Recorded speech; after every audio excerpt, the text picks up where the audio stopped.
हनुमान चालीसा का पाठ कैसे करना चाहिए, कब करना चाहिए, क्या विधि विधान होना चाहिए, क्या भोग लगाना चाहिए, ये कितनी बार हनुमान चालीसा का पाठ करना चाहिए जिससे हनुमान चालीसा का फल आपको प्राप्त हो।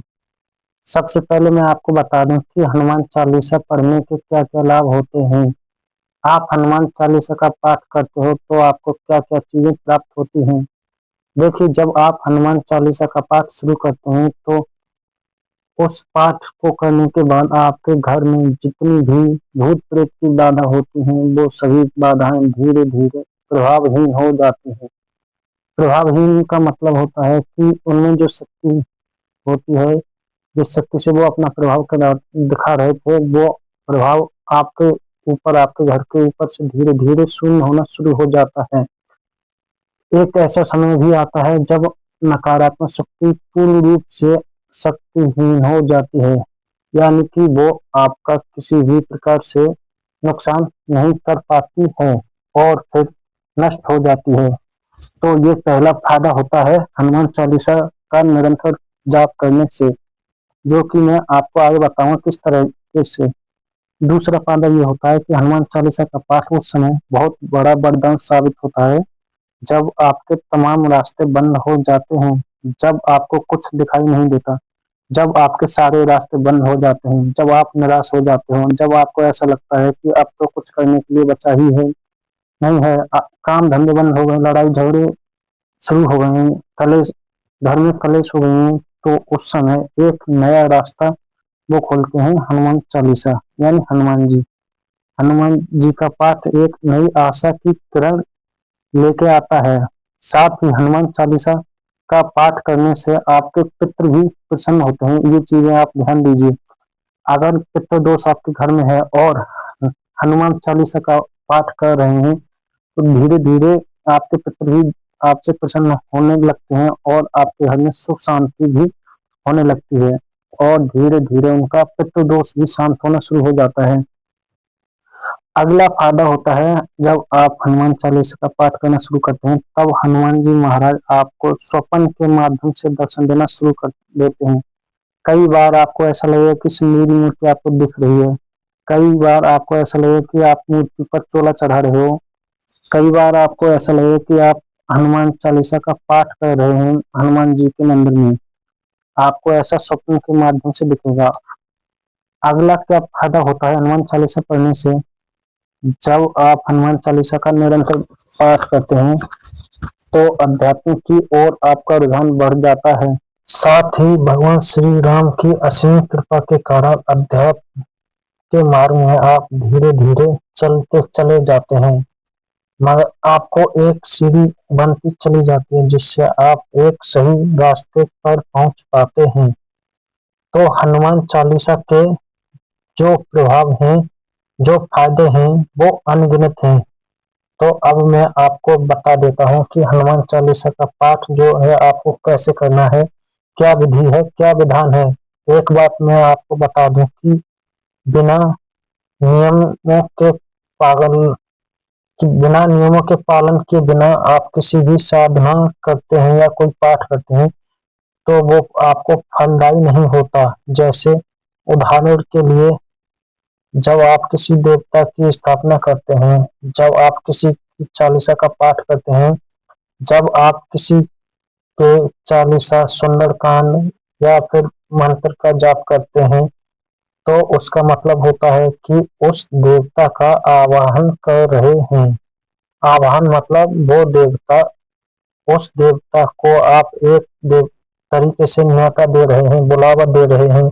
तो वो देवता जो है जब आपके घर में प्रवेश करने के लिए आता है तो वो चीजें देखता है कि आपके नियम जो हैं वो होने चाहिए। जैसे कि हनुमान जी के महाराज जो आपके घर में आएंगे तो नकारात्मक शक्तियों को हटा देंगे, पर आपके घर में तामसिक चीजों का प्रयोग उस समय नहीं नहीं होना चाहिए। ये चीज का ध्यान रखना। तामसिक वस्तुओं का प्रयोग बिल्कुल भी नहीं होना चाहिए। उस घर में हनुमान जी बिल्कुल नहीं आते। आप कितनी भी हनुमान चालीसा का पाठ कर लो, कितना सुंदरकांड का पाठ कर लो, कितना बजरंग बाण का पाठ कर लो, कुछ भी आपको प्राप्त नहीं होगा जब तक आप नियमों से नहीं चलोगे।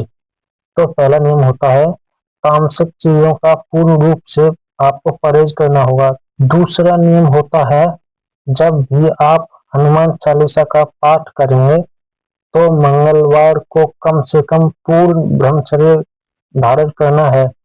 आप वैसे और दिन मत कीजिए, पर मंगलवार और शनिवार के दिन आप ब्रह्मचर्य का पालन कीजिए। शारीरिक और मानसिक अन्य दिनों में आपको मानसिक रूप से पूर्ण रूप से ब्रह्मचर्य का पालन करना है। किसी के भी प्रति आपको गलत विचार नहीं रखने हैं। अब बात करते हैं कि हनुमान चालीसा का पाठ आपको कैसे करना चाहिए। देखिए, हनुमान चालीसा का पाठ आप शुरू कर सकते हैं हफ्ते के किसी भी मंगलवार या शनिवार से। आप हनुमान चालीसा का पाठ शुरू कर सकते हैं। हनुमान चालीसा का पाठ आप कभी भी करें तो 3, 5, 7, 11, 21 इस प्रकार से संख्याओं में आप हनुमान चालीसा का पाठ कर सकते हैं। दूसरी बात, कभी भी हनुमान चालीसा का पाठ करें तो कोशिश करें कि एक समय पर ही करें, एक ही आसन पर बैठकर करें। यानी समय आपका एक ही होना चाहिए। जैसे कि आप सुबह 6 बजे करते हैं तो आपका सुबह 6 बजे का ही होना चाहिए। तो एक समय पर जब आप करोगे तो उसका प्रभाव बहुत तेजी से होगा और एक ही आसन पर बैठकर आपको करना है।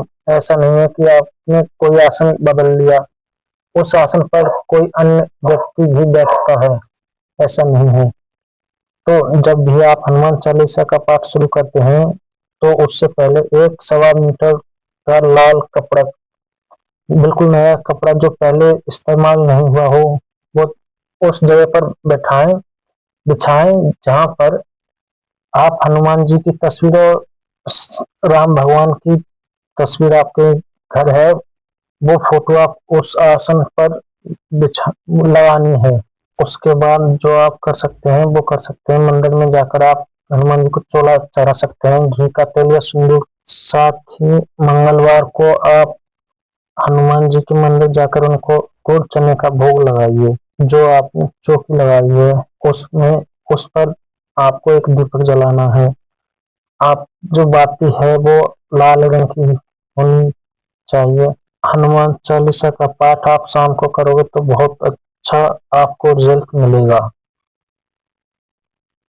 उससे पहले मैं आपको बता दूं कि एक माला सीता राम सीता राम सीता राम की करनी है, जो कि एक माला में 108 बार आपको सीता राम बोलना होगा। आपको भगवान राम से प्रार्थना करनी है कि हे प्रभु, जैसे आप तुलसीदास की भक्ति से प्रसन्न हो वैसे आप मेरी भक्ति से प्रसन्न हो और हनुमान जी प्रसन्न हो।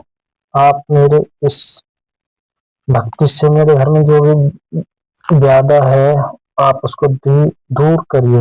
इस माला का आप एक बार जाप करने के बाद आपको 3, 5, 7, 11 हनुमान चालीसा का पाठ करना है।